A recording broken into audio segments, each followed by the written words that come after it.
What is lead generation? And I'll actually give you the definition. It's an action or process of identifying or cultivating potential customers for a business, product, or services. And why I decided to use that definition is the word cultivating. All right. So cultivating is really important. Welcome to the Rainmaker Multiplier on Demand, a podcast for leading financial professionals, or rainmakers, and their teams that offer support for securing a successful future. From marketing help to staffing structure, listen and subscribe for actionable insights from advisors and skilled professionals alike.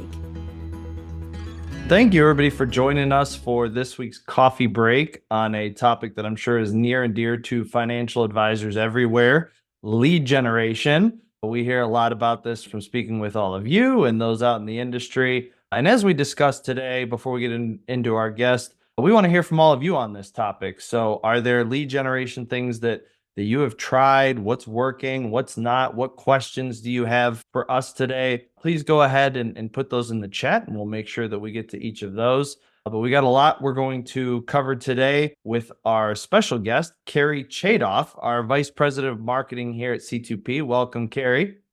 Thanks, Matt. Thanks everyone for attending. Appreciate it. Yeah. And we know we get a lot of requests on this. It's a very popular topic, I think, in the industry overall now in terms of marketing and tying marketing to sales. I think everyone's kind of in that ramp up mode now.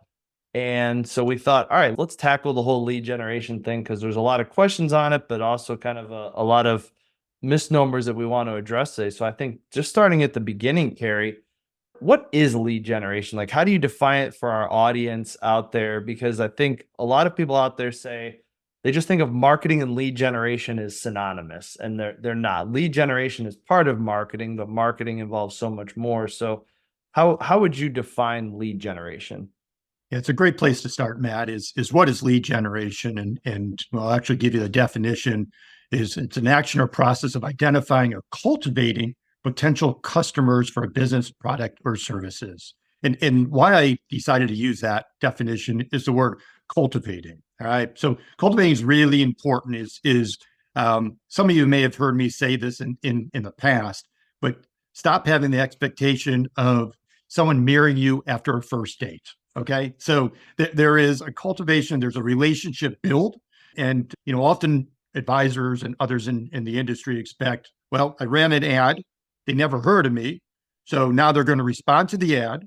They're going to engage with me. They're going to love what I say. They're going to have a right fit call. They're going to transfer all the assets there, and they're going to love me and refer all their friends and families to me. Whoa, this one digital ad didn't work. So think about, what does lead generation mean? It really means cultivating and moving someone down closer to becoming a client or a advocate for your business. So again, for our farmers friends, don't think about you planting a seed and the next day a full crop is grown. So there are many aspects of lead generation. It is awareness. I'm creating awareness in terms of people on top of the funnel to try to get people to join my newsletter. That is certainly an aspect and one example of that. And there are many others, Matt. Well, and I think you're going into a key thing there that really comes before building and launching your lead generation campaigns is, what are you even shooting for with your campaign? Because there can be different measures of success of what you're trying for, whether it's, hey, I just want to build up, like you just said, build up my newsletter list. I just want leads regardless of how qualified they are. I want quality over quantity, or I'm measuring based on appointments. So that's where I think we try and impress upon the advisor we work with is like, how are you going to define success, and what is either the definition or the metrics specifically that you're looking for? What are some of the basic ones or the starting point ones that you would recommend advisors start with, or at least consider when they're defining success? Well, if you want to think about different tactics that are going to lead, I often, and some of those folks that have worked directly with me, understand kind of the buyer's journey, or we'll just use a simplified funnel. So think of the top of the funnel is awareness, and we'll call that attract. And there are many ways to get people aware of you. It could be a sponsorship, the local tennis tournament. It could be community cleanup day. It could be a general shred day, et cetera. So it's getting your name out there, right? The first before someone can engage with you, they have to know you exist. Then after that, someone's interacted with, someone has become aware of you. How do you drive interaction? And that would be more of a convert. So now you're offering webinar and you want them to interact with you. You want them to attend your webinar. You want them to respond to an email. You want them to engage with your social content. So you've got that convert. Then the close. Think about, again, the lead gen. So if you think about attract, convert, and then close, close is what are the activities you can do to get someone that who's engaged with you, attended a webinar, interacted with you. How do you get them to now sit down with you for a right fit call and hopefully convert them to a client? And the last one is satisfy, to create promoters, it's referrals, right? So think about lead generation. Right? In fact, I would probably start here. Your best opportunity for lead generation is your current satisfied clients. So again, don't think about lead gen as just, again, I'm running an ad and I'm expecting to become a client. Referrals and proactive satisfaction, exceeding service expectations is also a form of lead generation. So there's 4 areas I would look at in a simplistic way. Yeah, and I think it's a good point. I know we're going to get into that later as we plotted out some things to discuss in terms of getting the juice out of the squeeze too with your existing database and things like that. Do the free stuff first before you have to go out and spend that external money on lead generation. I also did note you probably picked a topic near and dear to my heart, mentioning the tennis tournament. So highly recommend that. But for those that don't know, that's one of the things we do over at JL Smith is we have the women's tennis tournament in Cleveland that we've been sponsoring the last couple of years. So Carrie, you touched on there in the opening too, that you can't get married after the first introduction. So it's about leading them all the way down the funnel and what that looks like. And I know anyone out there, you either have one already or you could easily kind of Google out there and see what does that funnel look like from awareness all the way down to conversion, or you're working with Carrie or our agency team to know how you can do that. But Carrie, what would you recommend or your team do with our advisors to improve their current lead generation efforts in terms of moving from awareness down to conversion? Let me give you some practical, tactical elements of each of those. And then if you haven't done any of these and where to start, I'll cover that also. So when you're kind of attracting, you're trying to publish blogs, you're trying to build a website with keywords for search engine optimization, you're doing sponsorships. Then you go into the converts and you're doing the live events, you're doing podcasts, you're responding to emails, you're getting people to join your newsletter, right? Again, so I know you, now I'm interacting with you. And then the close with the right fit calls and nurture emails, right? And nurture emails are real important. And then the last one is what I'll call delight, right? Delighting your clients, driving referrals, it's client gifts, it's clients events, it's entertainment, it's outstanding service, et cetera. It's net promoter scores, which we can certainly talk about. Now, pretend you haven't done any of this. Where would I start? Well, the first place I would start is making sure your website is a proud representative of who you are. What happens is first time someone finds out that you exist, your firm exists, they're looking at 2 places. One, they're looking at your website. Is this a firm I'm actually going to move $1 million in investable assets to? Well, some of you can answer that question, and the answer may or may not be yes. And the second thing is they're looking at your LinkedIn. I have advisor clients of the C2P agency, which I run. And in some cases, I've had conversations with individuals like, I don't even know where this came from on my LinkedIn, or I haven't looked at this in 7 years. And, think about the importance. When you do business with another business professional, those are probably the first 2 places you are looking, aside from personal referrals. But even if someone gave a friend or family member a referral to your firm, are they going to just blindly go, or are they going to do their own due diligence? That due diligence starts with your website and your LinkedIn profile and your company's LinkedIn profile. So those would be a couple places that I would start to get your house in order. Real quick on that point too, because I know for those that were in Quebec, Dave Allison spoke to this too with the website, because our agency team here helped rebuild Dave's website towards the end of last year and launched that. And he made the good point of go back through your site, through the pages on there, through your collateral, as if you were the prospect or client. Is it really speaking to who you want?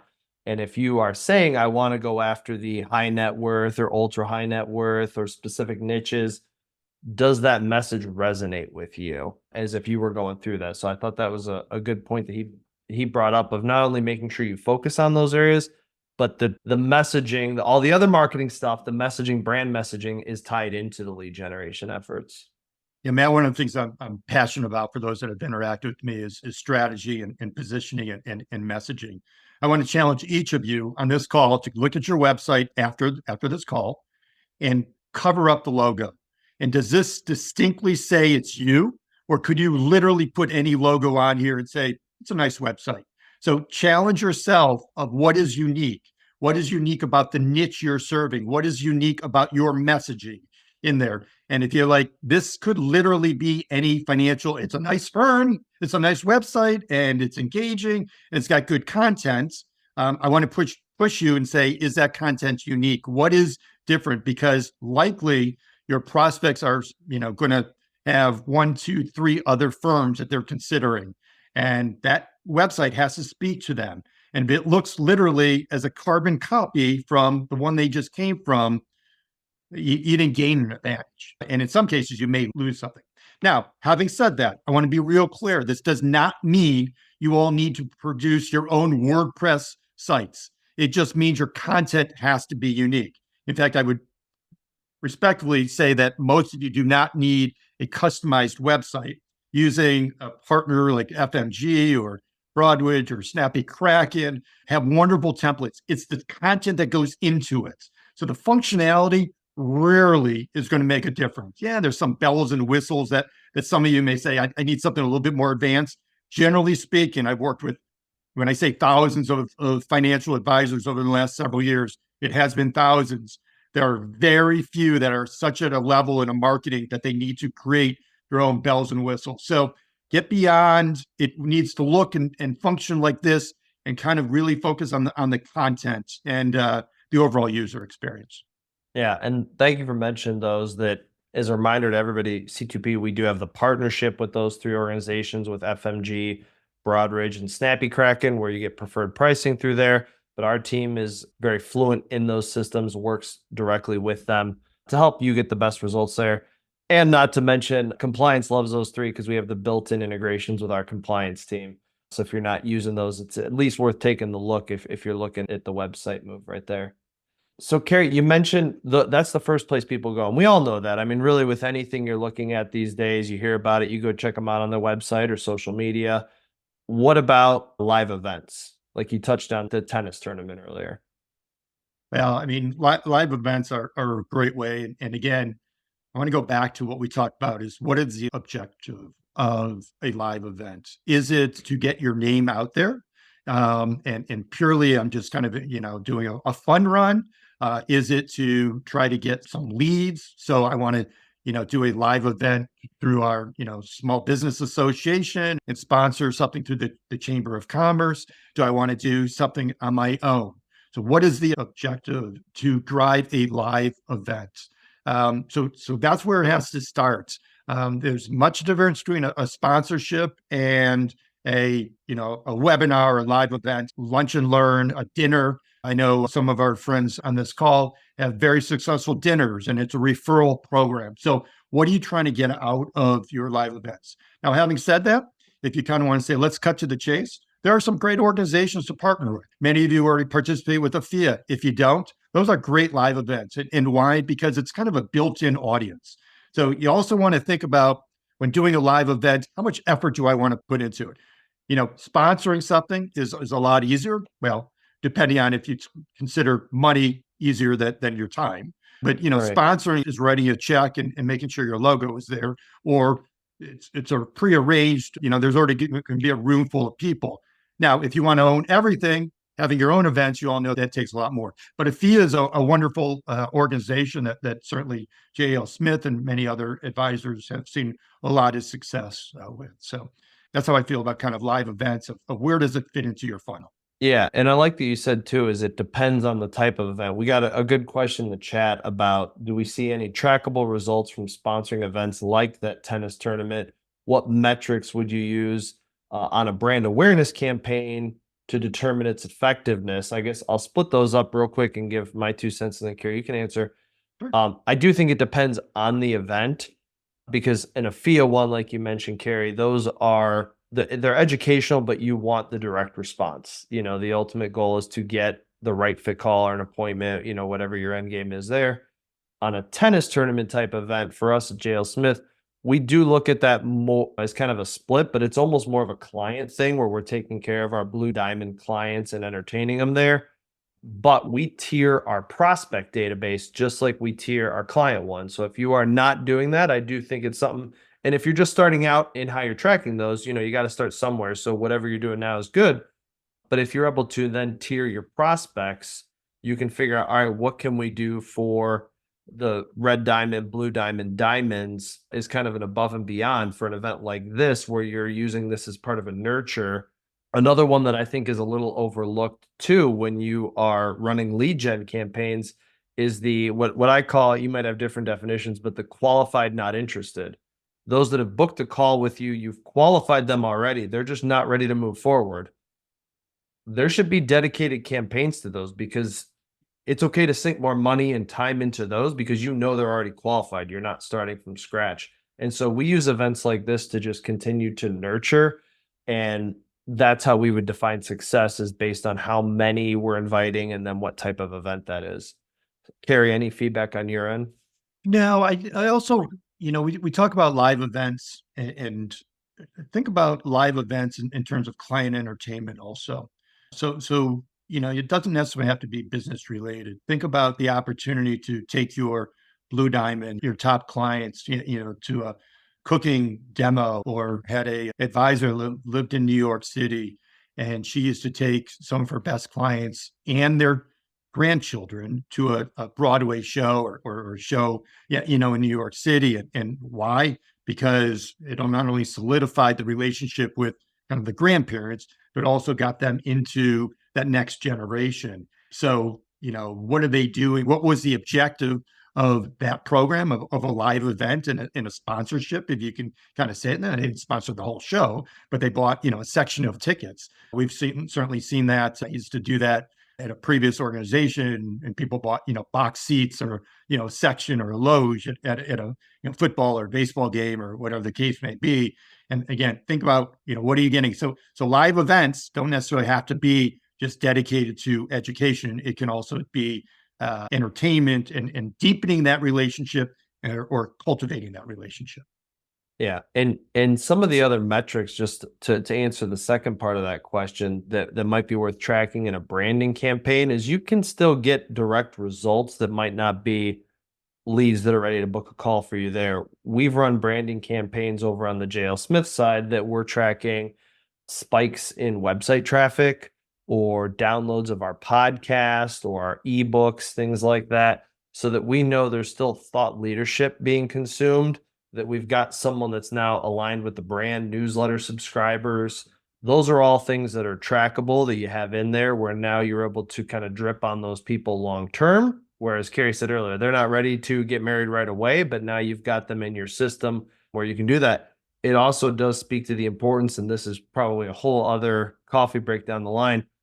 That's why the whole marketing planning in general is so important to tie together, because if you are running those campaigns, a branding campaign, and driving to your website, driving to your social media, things like that, and there's not a direct capture, meaning you're not collecting their data, there's still things you can do to retarget those people. So if they've come to your website, you can now serve them ads on Facebook and LinkedIn and things like that. So integrating a branding campaign with other lead generation and branding efforts is definitely what I would recommend. But that starts at the high level of having that strategic marketing plan. Look, if you're sponsoring the fun run of your community, see if you can't get the emails, and do a nurture campaign. Send them a follow up, and you can run a contest. Again, everything should be run through compliance. All of your legal, all of your emails, all of the sponsorships, anything that you spend. But ask them, potentially, can you run a contest that I'm giving away something if you sign up, or to follow our Facebook or our social media.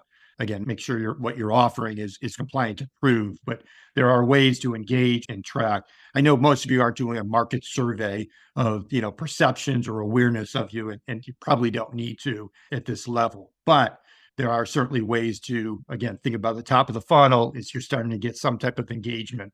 So what do you want out of that sponsorship or live event? Excuse me. I think the TV show The Office has ruined that phrase fun run for me. I can't hear that and not think of that episode for anybody that was an Office fan out there. So, Carrie, this is helpful. Now that we kind of laid the groundwork, so what are some of the things, and obviously we've shared a lot of what we've done at JL Smith, and you can cover those as well too here, but what are some lead generation efforts that we've seen or your team has seen that have been the most successful? Well, some of the live events, and then I'll move off of the live events, is we've even seen kind of the shred day. We just did one of those at JL Smith, I think earlier this week. Dinner engagements that I know CLP Financial has had a lot of success with. We've talked about sponsoring a movie, related movies, and getting attendance. Talked about holiday celebrations and inviting clients. Those are some of the live events. Talked a little bit about what I've seen is in terms of net promoter scores, which is a survey to your current client base to see who's satisfied, who's not, and those are net promoters, going after them for referrals. One of the things that we've seen a lot of success, and it's relatively new, and for some of those that have attended the marketing roundtables, which I think is the first or second Thursday of each month later today. Exactly. So I guess it's the second Thursday is something called Facebook instant campaigns. And so many are probably familiar with Facebook, and someone clicks on the ad and takes you to a landing page. Somebody then fills out that information and they get a confirmation. The instant forms is actually, you stay on Facebook, you click on it, and that information is preloaded because Facebook already knows your email, your first name, your last name, perhaps even your phone number, all of that information. You can still change it. We've seen a lot of success with this. Now, when I define success, we go back to the opening. We've seen a lot of engagement with that, right? Now, there's less time involved with going to a landing page and investment. So there are it tends to be higher, but within there, you also get some good qualified applicants. I'm going to turn this over to see if Erica wants to add. Erica's really the mastermind behind this and tested a lot of things. So Erica, if you want to shed just a minute or two insight on instant forms, that'd be great.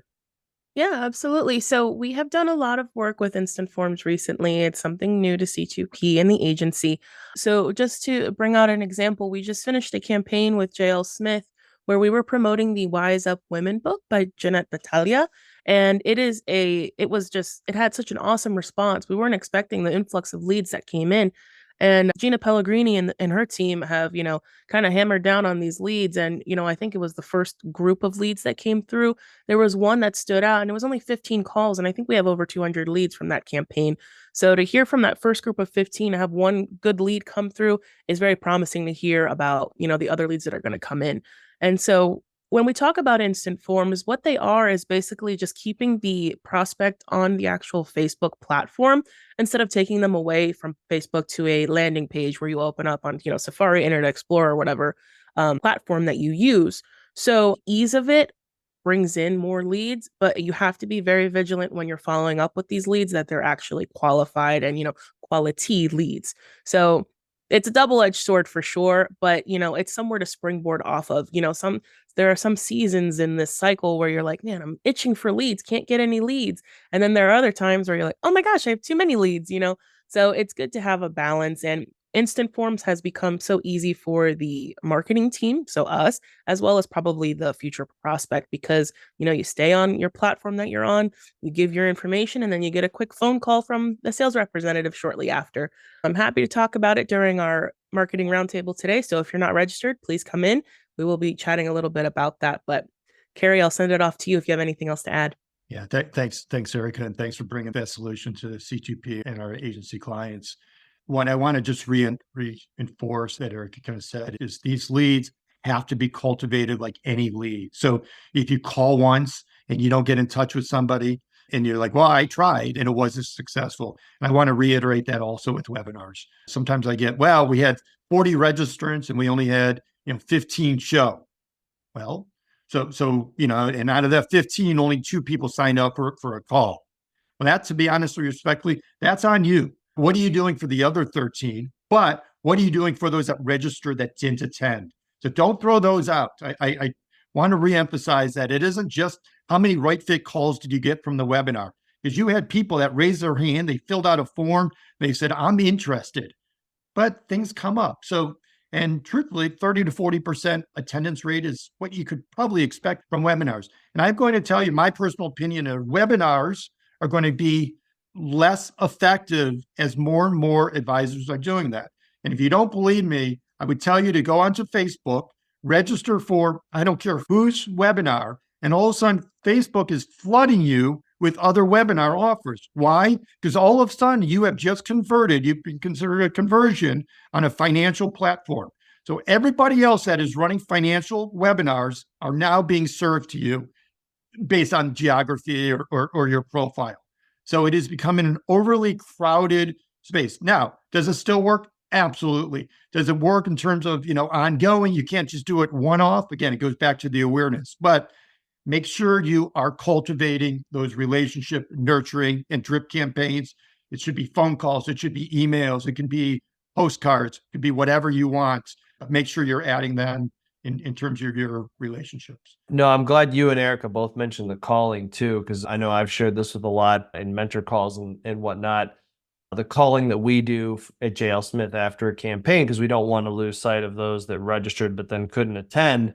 And just to put the tangible number behind it, we average about 27, 28% of our right fit calls are from those calling campaigns. So if we weren't following up, that's over a quarter of our right fit calls come from those follow-up campaigns there. The other thing real quick that Erica mentioned, which I don't think a lot of people think of as a problem of having too many leads, but you do have to think through that of that's why it's so important to marry your capacity with the leads, because you may not think it's a problem. Hey, I want more to follow up. But if it's a bad user experience on their end, they're attending something, they're not hearing back for multiple weeks, they're not getting consistent follow-up, they'll go find someone else. So it is a such thing to have too many leads if you don't have the proper follow-up process, as Carrie mentioned, in order. So at that, thank you very much, Carrie. Thank you, Erica, for everything that you shared today. Be sure to tune in next week. We'll have Jason here with Brian Bibbo and Greg Hammer. They're going to be discussing setting minimums and the cost of servicing small accounts. So a great session with them. At that, thank you all for attending and have a great week. Thanks for tuning in. This podcast was brought to you by C2P, an organization whose purpose is to educate, train, grow, and support holistic financial advisors so families can achieve true prosperity. Never miss an episode by subscribing now to discover new resources and strategies. Visit C2PEnterprises.com to learn how we can help scale and secure your business. At the time of delivery and any subsequent publishing, information was deemed reliable, but is subject to change by the time of listening or viewing. The contents of this piece include options and projections of C2P, are subject to change, and are for informational purposes only. The information provided in this presentation is not intended to be individual investment, tax, or legal advice.